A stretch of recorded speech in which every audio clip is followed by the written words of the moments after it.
So this past summer, YPIC signed up to be part of a Google beta testing group for rubrics in Google Classroom.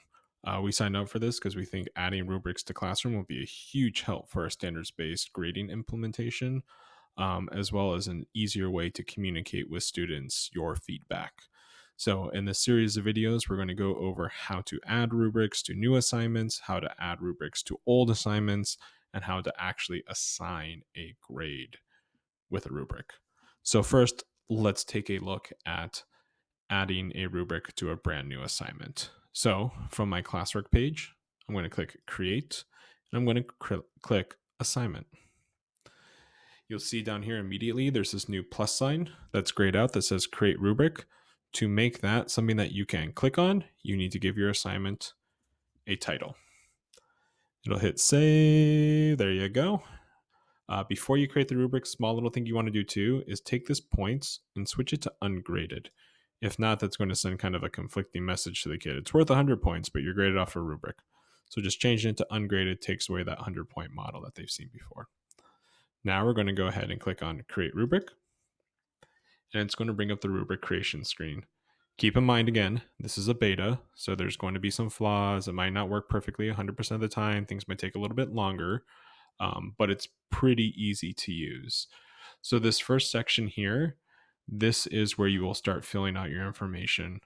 For standards-based grading, I would recommend in this field writing your outcome name, outcome number, however it is that you're communicating to the kids. And then down here is where you'll actually say how many points it is. So we're going to start with a 4. And in the description, this is where I would give my description of what does a 4 mean on my rubric. And all this information you have already in the rubrics that you've been creating during summer PD and last year. So now it's just transferring it into a digital format. To add the next level to my rubric, I'm going to press the plus sign, give it a 3. Again, I would fill in the description, give it not a 4, a 2, and a 1. Again, with descriptions explaining each of them so the students can clearly see what is going on. If you're going to assess on more than one outcome, you would click this button over here, and it's going to add another row here. For this sake, I'm only going to use one outcome, so I'm going to delete this one.